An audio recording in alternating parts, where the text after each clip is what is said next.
अस्सलाम वालेकुम स्टूडेंट्स। बेटा उम्मीद है आप सब खैरियत से होंगे।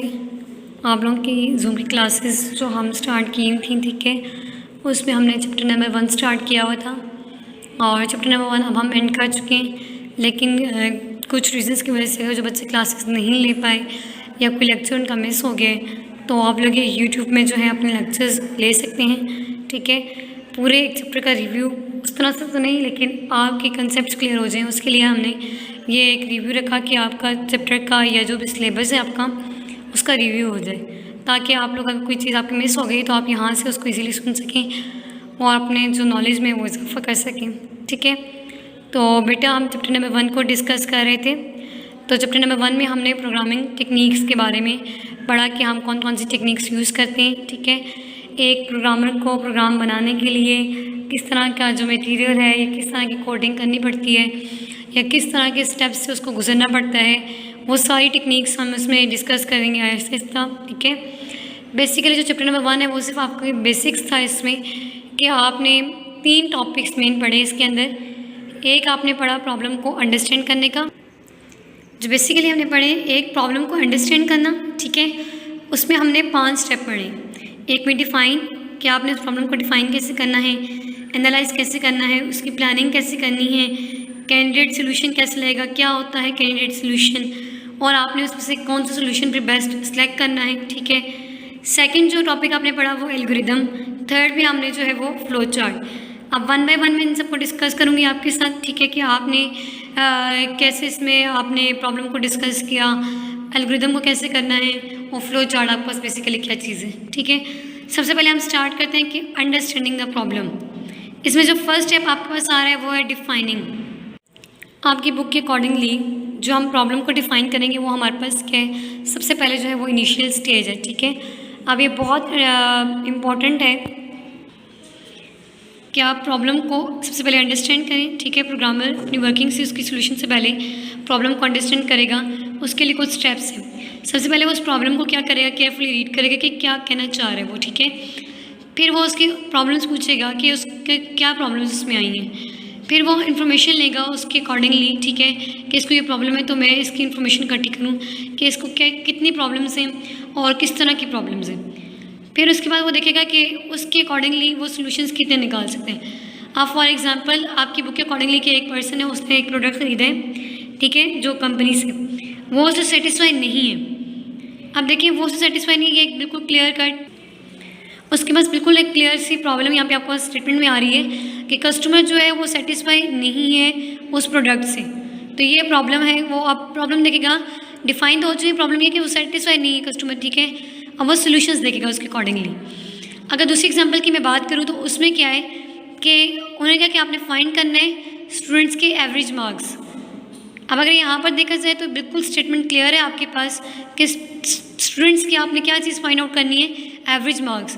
तो ये जो है न्यूमेरिकल प्रॉब्लम है कि आप नंबर्स के थ्रू या कोई फार्मूला लगा के आप उसको फाइंड आउट कर सकते हैं। ये फर्स्ट था कि आपने डिफाइन कर लिया प्रॉब्लम को। सेकेंड स्टेज जो आपके पास आता है वो आपके पास है एनालाइज, कि एनालाइज हम उसको कैसे करेंगे, ठीक है।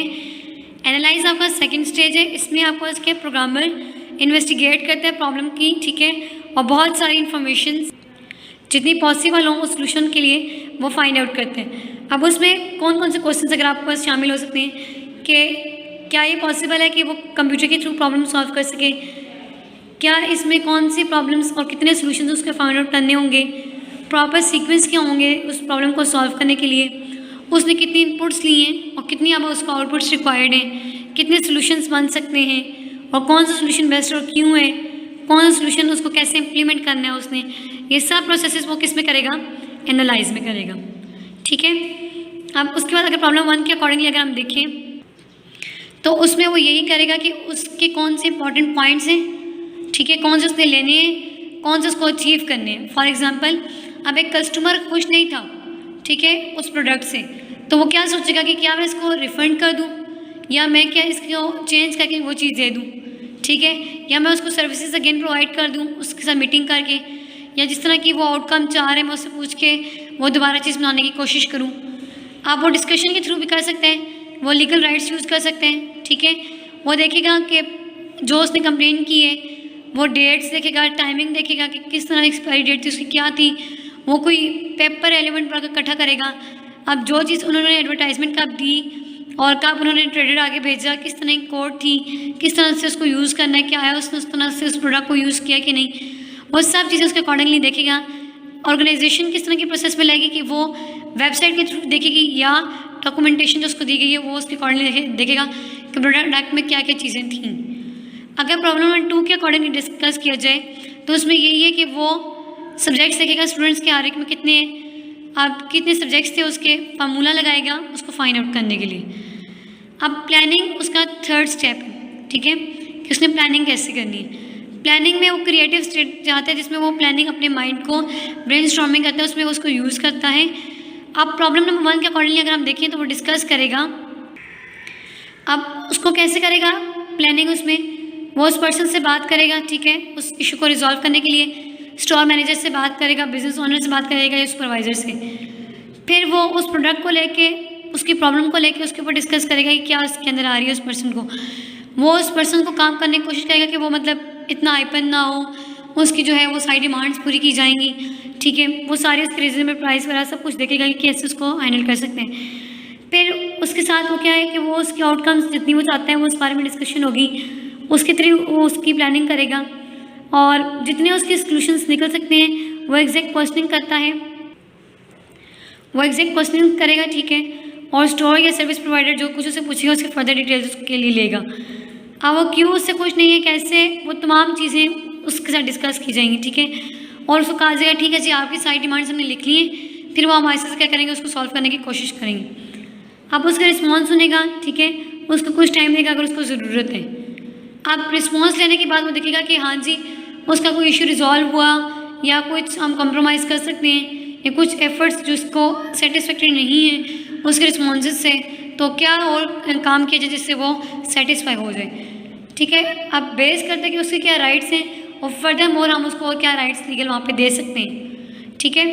अब सेकंड प्रॉब्लम के अकॉर्डिंगली देखा जाए तो वो तमाम सब्जेक्ट्स के मार्क्स ऐड करेगा, उनको सम करेगा, सम जो भी होगा वो डिवाइड करेगा टोटल नंबर ऑफ सब्जेक्ट्स से और एवरेज निकलेगी।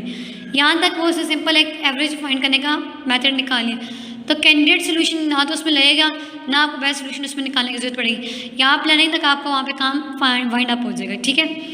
अब कैंडिडेट सोल्यूशन क्या होता है कि उसने बहुत सारे सोल्यूशन निकाले हैं अभी आपके सामने, ठीक है। अब वो जो बहुत सारे सोल्यूशन निकाल रहे हैं उसमें देखेगा कि करेक्ट रिजल्ट उसको किस में मिल रहे हैं, ठीक है। अब अगर मैं देखूँ ये कैंडिडेट सोल्यूशन होता है वो करेक्ट रिजल्ट अगर प्रोड्यूस कर सकते हैं। अब प्रॉब्लम 1 के अकॉर्डिंगली क्या है, या तो वो क्या करेगा कस्टमर कंपनी को विजिट करेगा या वो कॉरियर के जरिए अपना जो है वो प्रोडक्ट जो है वापस भिजवाएगा या वो क्या करेगा वेबसाइट के थ्रू जो है वो कंप्लेंट लिखवाएगा। ये उसने इतने सोल्यूशंस निकाले अपनी प्रॉब्लम के लिए। अब बेस्ट सोल्यूशन में वो क्या करेगा, इन तीनों में से देखेगा कि स्पीड किसकी लग रही है, सबसे पहले कौन कॉस्ट की बात करेगा, कम्प्लेक्सिटी की कितने नंबर ऑफ इंस्ट्रक्शंस उसकी कम लग रही है। अब अगर आप देखें तो सोल्यूशन 1 में उसने कंपनी का विजिट करना है, स्पीड भी उसमें लग रही है, कॉस्ट भी लग रही है, कम्प्लेक्सिटी भी ज़्यादा हो रही है। सोल्यूशन 2 में कॉरियर के जरिए भी कॉस्ट लग रही है। सोल्यूशन 3 में अगर देखें वेबसाइट पे जाके उसने सीधा कंप्लेन कर दी, कॉस्ट का भी उसको इतना इशू नहीं है, स्पीड उसकी मैक्सिमम नंबर ऑफ टाइम लगे, इंस्ट्रक्शंस कम से कम उसने यूज़ की, ठीक है। तो ये सब चीज़ें देख के उसने जो प्रेफरेबल किया वो सोल्यूशन नंबर 3 था कि उसने वेबसाइट पे जाके कंप्लेन लिख दी, ठीक है। तो इन सब सोल्यूशंस में से कोई एक उसने बेस्ट अगर फाइंड आउट कर ले एक सोल्यूशन तो उसके अकॉर्डिंगली वो काम करेगा। कम्प्लेक्सिटी में बेसिकली ये होता है कि कॉम्प्लिकेशंस ना हो और आपको मिनिमम नंबर ऑफ इंस्ट्रक्शंस या मिनिमम नंबर ऑफ स्टेप्स आप यूज़ करें। क्लियर है, एक प्रॉब्लम को अंडरस्टैंड करने के लिए ये 5 स्टेप्स आपको ज़रूरत पड़ती हैं। अब नेक्स्ट टॉपिक जो हम यूज़ करेंगे स्टूडेंट्स, अब हम एल्गोरिदम को डिस्कस करते हैं। एल्गोरिदम का मतलब आपका इस मेथड, प्रोसीजर या टेक्निक या कोई भी आप प्लानिंग करते हैं किसी भी प्रोग्राम को लिखने की, ठीक है। एल्गोरिदम आपके पास एक step by step problem solving method है जिसको आप इजीली अंडरस्टैंड भी कर सकते हैं और फॉलो भी कर सकते हैं। अब इसमें स्टेप्स आपको इंक्लूड होते हैं जो कि डिफाइन करते हैं कि आपने कौन कौन सा ऑपरेशन लगाया एक सीक्वेंस में, ठीक है, एक प्रॉब्लम को सॉल्व करने के लिए। अगर इसके रोल की बात की जाए तो इसका रोल क्या है प्रॉब्लम सॉल्विंग में कि कंप्यूटर प्रोग्रामर जो है वो इस प्रोसेस को लेता है एल्गोरिदम को, ठीक है, और कोडिंग कोई भी उसने करनी है प्रोग्रामिंग लैंग्वेज की तो उससे पहले वो एक एल्गो बनाता है, यानी एक सीक्वेंस बनाता है कि उसने कैसे काम करना है। जो फॉर्मुलेटिंग आप एल्गोरिदम कहती है वो फर्स्ट स्टेप होती है किसी भी कंप्यूटर प्रोग्राम को डेवलप करने के लिए।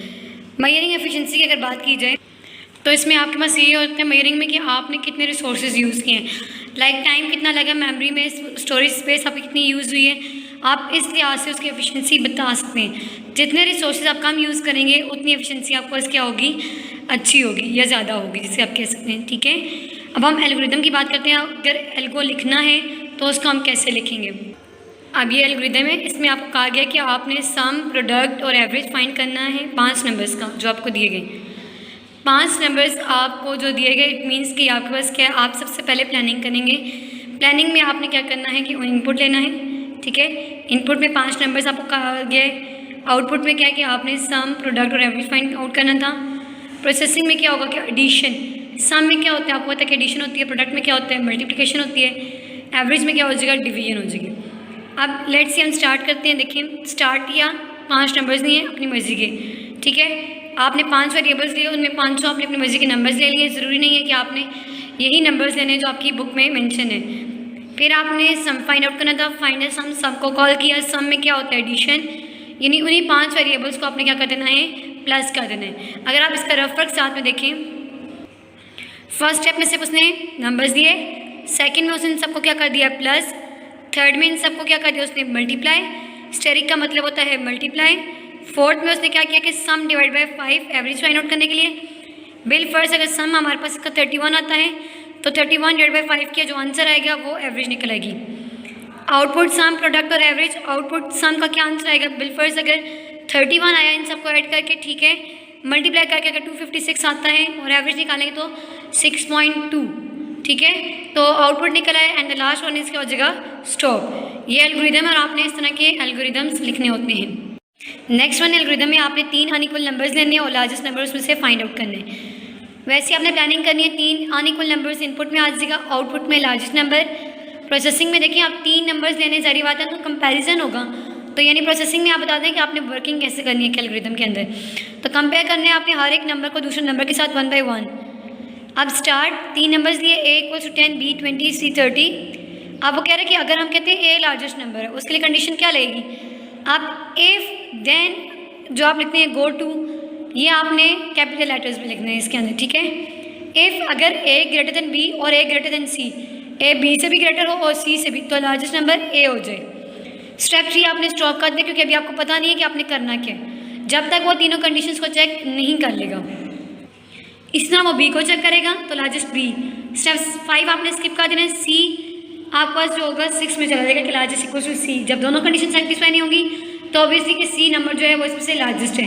आउटपुट क्या हो जाएगा, लार्जेस्ट नंबर। अब आउटपुट लार्जेस्ट, अगर पहली कंडीशन ही ट्रू होती है A ग्रेटर देन B और A ग्रेटर देन C, ठीक है, तो तब आपने नीचे लिखना है गो टू स्टेप, सबसे लास्ट वाला क्या है 7 के A ग्रेटर है। अगर वो नहीं होता तो वो स्टेप 4 में चला जाएगा, जिसमें वो कह रहा है कि B ग्रेटर है A से, B ग्रेटर है C से।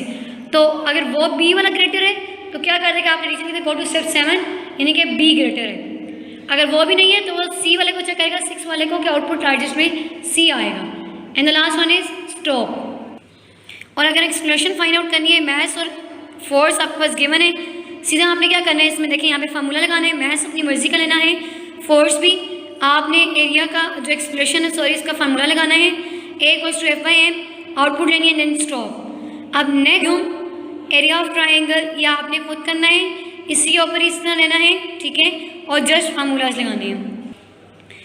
और अगर हम ये एक कंडीशन प्रॉब्लम नंबर 6 में कि मार्क्स आपको पास दिए गए हैं और आपने ग्रेड्स प्रिंट करवाने हैं, तो आपने इसी सारे सीक्वेंस से मार्क्स लिखने कुछ 80 से स्टार्ट करना है और 33 तक चलना है। उसके लिए क्या आप हर एक कंडीशन में चेक करते जाएंगे, जैसे पीछे मैंने आपको कंपैरिजन नंबर से लगता है, सेम एज इट इज़ आपने इसमें भी वही काम करना है। ठीक है, कि आपने मार्क्स लिए पे कंपैरिजन करते जाने, स्टेप 3 को स्किप करना है, ऑड नंबर्स को स्किप करते जाना है। आपके पास यही बनेगा कि लास्ट में जब आप स्टेप में कहा जाए 33 तक पहुँच जाएगा, तब तक ये कंडीशन चलती रहेगी, क्योंकि आपने A1 से E ग्रेड तक या अन ग्रेड तक प्रिंट करवानी है। ठीक है, तो सिंपली ये सब तक चलता रहेगा।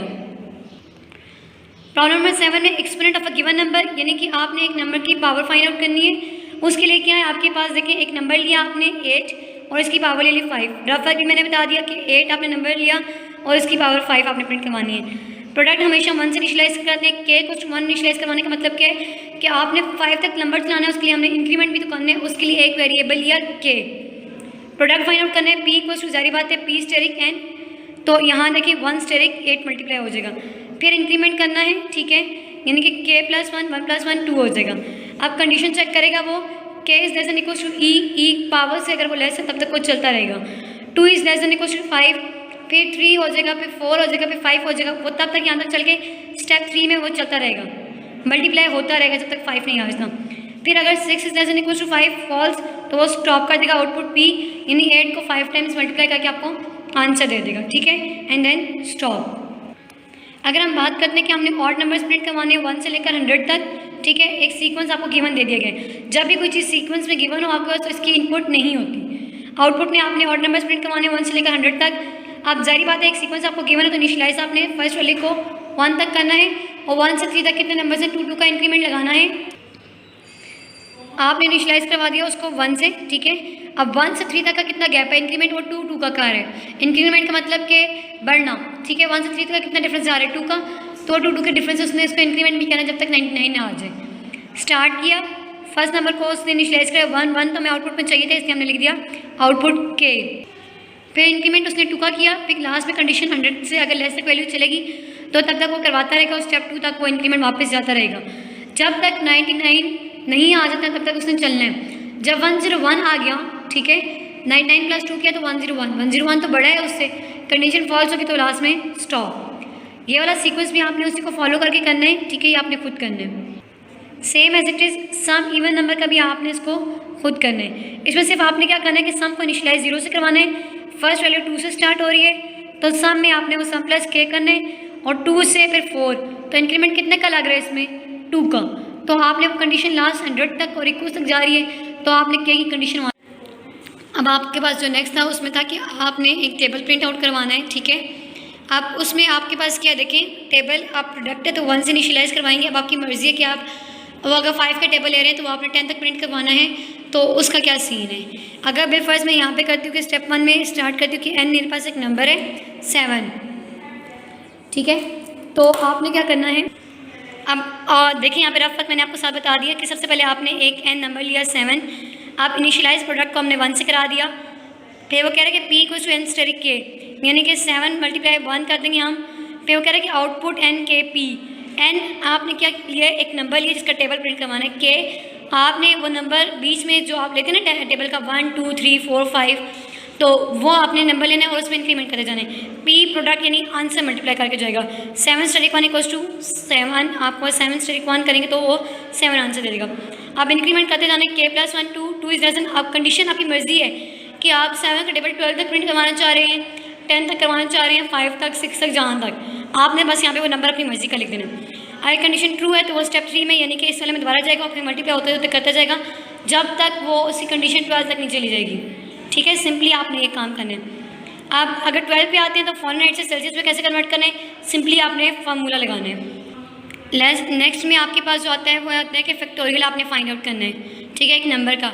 अगर एक नंबर मैं ले लेती हूँ, वो नंबर अगर आपके पास 5 है, ये फैक्टोरियल का साइन का मतलब आपके पास ये कि 5 से पीछे जितने तक नंबर्स हैं 4 3 2 लास्ट 1 तक, वो उन सबसे क्या करेगा, मल्टीप्लाई करेगा, तो उसका फैक्टोरियल फाइंड आउट हो जाएगा।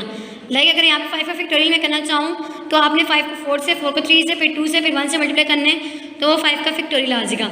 इसके लिए जारी बात है आप एक सर्कल के अंदर ही घूम रहे हैं, आप उसी के अंदर काम कर रहे हैं, तो वो हमारे पास जिस चीज़ के अंदर आप घूम रहे हैं, ठीक है, तो उसका मतलब ये है कि जब आप उसी एक सर्कल के अंदर घूमेंगे तो वो लूप है, फिर आप उसी एक सर्कल के अंदर घूमते रहेंगे तो वो आपके पास क्या होता है, वो एक लूप हो जाता है, ठीक है। फॉर एग्जांपल देखिए, अब मैं एक नंबर ले रही हूँ 5, रफ वर्क साथ मैंने आपको बताया, मेंशन किया कि आपने n = 5 ले लिया। अब इनिशियलाइज का लूप के लिए अगर हम जो लूप लगा रहे हैं 5 से 4 4 से 3 3 से 2 2 से 1 का, उसके लिए हम k को इनिशियलाइज करवा रहे हैं 1 से, लास्ट नंबर से आपने उसको इनिशियलाइज करवा दिया। फैक्टोरियल आपके पास जो है वो आपने 1 से उसको स्टार्ट आउट करना है, ठीक है। आप कैलकुलेट करना हमने product f = f asterisk k, यानी कि 1 को 1 से मल्टीप्लाई कर देना है। इंक्रीमेंट में क्या होगा, k = k + 1, 1 + 1 2, आप कंडीशन चेक करेगा 2 is less than equals to 5 है, यस। जब ठीक है तो वो क्या करेगा, फिर वो स्टेप 3 में दोबारा जाएगा, अब नई वैल्यू आ जाएगी उधर, ठीक है। फिर f को 2 से यानी 1 को 2 से, फिर इस तरह करते करते सो ऑन, जब तक उसका लास्ट नंबर 5 नहीं आ जाता तब तक वो इंक्रीमेंट करता जाएगा। जब उससे बड़ी वैल्यू आ गई तो तो वो एक सीक्वेंस से पूरा आपको एक लाइन प्रिंट करवाएगा, 5 4 3 2 1 मल्टीप्लाई करके इसको आंसर दे देगा, ठीक है। तो वो फिर थ्योरी आपको फाइंड आउट हो जाएगा। क्लियर। नेक्स्ट अगर जो हमारा टॉपिक है वो है फ्लो चार्ट। आपने जितने एल्गोरिदम्स पढ़े इन्हीं का फ्लो चार्ट ड्रा आउट करने के लिए होगा, तो मैं आपको सिर्फ एक या दो आपसे डिस्कस करूँगी, ठीक है। फ्लो चार्ट में आप क्या है कि अगर आप डायग्रामेटिकल रिप्रेजेंटेशन की बात करते हैं एल्गोरिदम की, एल्गोरिदम जो आपको लिखा हुआ अगर आप उसको डायग्राम्स की फॉर्म में कर देते हैं तो वो आपको क्या होता है, बेसिकली एक फ्लो चार्ट बन जाते हैं। इसकी इंपॉर्टेंस क्या है कि आप थ्रू आउट क्या करते हैं कि आप उसको इजीली एनालाइज कर सकते हैं, इजीली उसको डिफाइन कर सकते हैं, कंडीशंस बता सकते हैं कि हाँ जी आपने किसको किसके लिए यूज़ किया, ठीक है। एक इजी वे है एक प्रॉब्लम को सॉल्व करने के लिए फ्लो चार्ट हम उसको कहते हैं, ठीक है। स्टेप्स आप उसमें एक इनपुट ले रहे हैं, प्रोसेसिंग, डिसीजंस, आउटपुट, ये वही सारा काम है, ठीक है। इनपुट में क्या है, आप खुद से कोई इनपुट ले रहे हो, टाइप ऑफ प्रोसेसिंग क्या, क्या रिजल्ट्स, क्या उसमें परफॉर्मेंस आपकी है। डिसीजंस की अगर कोई कंडीशन लगे जैसे वो मार्क्स वगैरह की थी तो आप क्या डिसीजन लेते हैं। आउटपुट क्या, आपको क्या आउटपुट चाहिए, क्या आप आउटकम्स वहाँ से उसकी आपको मिल रही हैं। अब उसके बाद अगर मैं इसके सिंबल्स की बात करती हूँ तो देखें फ्लो लाइन हम एक जगह से दूसरी जगह ट्रांसफ़र होने के लिए, मतलब अगर हमने एक कंडीशन आपने लगा दी है कोई नेक्स्ट में जाना है तो उसके लिए हम फ्लो लाइन को यूज़ करते हैं। एरो आपको यूज़ करें कनेक्ट वेरियस फ्लो चार्ट के सिंबल्स की अगर कनेक्शंस आपने करनी है तो आप फ्लो लाइन को यूज़ करते हैं। स्टार्ट और स्टॉप के लिए आप यूज़ कर रहे हैं ओवल को। इनपुट या आउटपुट अगर आपने कोई लेनी है तो उसके लिए आप पैरेललोग्राम को यूज़ करते हैं। प्रोसेसिंग आपने करनी है, कोई फार्मूलाज लगाने हैं, कोई फंक्शंस कॉल करना है, इनिशियलाइज करनी है वैल्यूज़, तो आप रेक्टेंगल लेते हैं। डिसीजंस में अगर आप marks greater than equal to 33 या आप कोई भी कंडीशन ले रहे हैं, ठीक है, A greater than equal to B, कुछ भी कंडीशन ले रहे हैं तो आप डायमंड लेते हैं। कनेक्टर आप ऑन पेज और ऑफ पेज के लिए यूज़ करते हैं। कनेक्टर का मकसद क्या है आपके पास, अगर आप फ्लो चार्ट को एक ही सेम पेज के ऊपर यूज़ करें तो आप ऑन पेज कनेक्टर को यूज़ करते हैं, अगर कोई न्यू पेज के लिए आप यूज़ करें तो वो ऑफ पेज कनेक्टर होता है, ठीक है।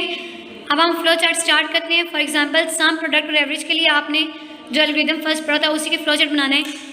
स्टार्ट के लिए मैंने आपको क्या कहा कि आप ओवल को यूज़ करेंगे। इनपुट लिया आपने ABCD, सम, प्रोडक्ट, एवरेज तीनों यहाँ पे आप कॉल कर सकते हैं, ठीक है।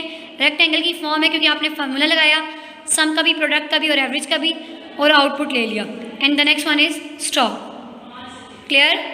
इसी तरह देखें आप 3 नंबर्स आपने लेने थे अनइक्वल नंबर्स और उसमें से आपने लार्जेस्ट नंबर्स प्रिंट करवाना था। इनपुट ABC, डायमंड में आपने कंडीशन लगा दी A ग्रेटर B से A ग्रेटर C से येस, तो आउटपुट वो डायरेक्ट यहाँ से कनेक्टर लगाया आपने, सेम पेज के ऊपर थे तो स्टॉप में चला जाए। अगर B ग्रेटर देन A और B greater than C yes, तो आउटपुट B, तब वो आपको इसी कनेक्टर के थ्रू स्टॉप कर दे। अगर दोनों कंडीशन सेटिस्फाई नहीं कर रहा तो जाहिर बात है C लार्जेस्ट होगा तो वो आपको इस कनेक्टर के थ्रू स्टॉप हो जाएगा, ठीक है। बाकी जो 3 में फार्मूला लगाना एक्सप्रेशन का वो आप खुद करेंगे, ठीक है। 4 में आपने वॉल्यूम फाइंड आउट करना है, उस वॉल्यूम के लिए भी आप फार्मूला खुद इंप्लीमेंट करेंगे कि आपने उसको कैसे फाइंड आउट करना है। एरिया ऑफ ट्रायंगल का भी फ्लो चार्ट आपने खुद इस तरह से बनाना है जैसे मैंने आपको एक बता दिया है, ठीक है। अब अगर मैं इस अगले फ्लो चार्ट नंबर 6 की बात करती हूँ, ये वही काम आपने करना है जैसे आप पीछे लगाते रहें कि डायमंड्स में आप कंडीशन लगाते रहें, येस है तो आप उसी लिहाज से ग्रेड प्रिंट करवाएं, नो है तो आप नेक्स्ट में जा देते हैं जब तक वो 33 नहीं आ जाता, ठीक है। अब जो बाकी फ्लो चार्ट्स हैं, ठीक है बेटा, आपने वो खुद करने हैं कि आपको उससे कैसे आप कर सकते हैं परफॉर्म। जितने एल्गोरिथम्स मैंने आपको समझाए हैं उसी के अकॉर्डिंगली आप वो सारे आपको ऐसे अपने फ्लो चार्ट्स बनाने हैं। 4 या 5 आपको फ्लो चार्ट डिस्कस करने का मकसद ये था कि आपको शेयर्स बताइए। अब देखिए मैंने आपको फिर रिपीट कर दिया, फ्लो चार्ट के लिए आपने अगर स्टार्ट करना है या स्टॉप करना है तो आप ओवल की फॉर्म रखते हैं, ठीक है। इनपुट या आउटपुट ले रहे हैं तो आप पैरेललोग्राम की फॉर्म में यूज़ करेंगे। आपने कोई फार्मूला लगाना है या आपने कोई वैल्यू इनिशियलाइज करवानी है तो आप रेक्टेंगल की फॉर्म में करेंगे। और अगर आपने कोई डिसीजन लेना है तो आप डायमंड को यूज़ करते हैं। और अगर आपने सेम पेज के ऊपर रख के बहुत सारी कंडीशंस लगानी है तो उसके आप कनेक्टर ऑन पेज यूज़ करते हैं। अगर आप न्यू पेज के लिए जा रहे हैं तो उसके लिए आप ऑफ पेज कनेक्टर, अगर आपको फ्लो चार्ट नेक्स्ट पेज पे भी जा रहे हैं तो आप ऑफ पेज को यूज़ करेंगे, ठीक है। आप बाकी जो फ्लो चार्ट्स हैं वो आपने खुद इम्प्लीमेंट करने कि आपने उसको कैसे अपनी नॉलेज के थ्रू उन्हीं एल्गोरिथम्स जो सारे मैंने आपसे डिस्कस किए हैं उन्हीं के फ्लो चार्ट्स आपने इस तरह से बनाने हैं, ठीक है। आपकी जो एक्सरसाइज थी उसमें भी सिंपल आपको शॉर्ट आंसर्स बने और एक्सटेंसिव क्वेश्चंस में आपने एल्गोरिथम्स और फ्लो चार्ट्स को करना है, ठीक है। अगर आप एक एल्गोरिथम लिख लेते हैं तो आप उसी का भी फ्लो चार्ट बना सकते हैं इजीली। तो आप लोगों ने सिर्फ क्या करना है कि जिस तरह से मैंने आपको एल्गोरिथम्स और फ्लो चार्ट्स बनाने सिखाए वो सेम एज इट इज़ उसी की कॉपी है, आपने उसी तरीके से जो है उसको अटेम्प्ट करना है, ऐसे उसको दोबारा रिवाइज़ करने का ये बताने का कोई मकसद नहीं रह जाता कि आपसे दफ़ा उस चीज़ को मैंने यूट्यूब में भी सारे डिस्कस कर लिया अभी आपके साथ इस वीडियो के अंदर। तो आपने उन्हीं चीज़ों को देखते हुए आपने सिंपल फार्मूला से वो चीज़ें इंप्लीमेंट करनी है, कोई नई चीज़ उसमें नहीं है, ठीक है। तो आई होप सो कि आप लोगों को आप जो चीज़ें क्लियर नहीं है वो क्लियर हो चुकी होंगी। तो इंशाल्लाह आपका जो इस मंथ का सिलेबस था उसका ये रिव्यू था चैप्टर 1 का, पूरा जो आपसे डिस्कस कर दिया गया है। तो आप लोगों ने उसको अच्छे तरीके से पढ़ना और समझना है। जो भी कन्फ्यूजन हो फिर इंशाल्लाह क्लास के कुछ लेक्चर्स हैं आपके पास, तो आप उसमें पूछ सकते हैं और क्वेश्चनिंग कर सकते हैं, ठीक है बेटा। ओके, अल्लाह हाफ़िज़।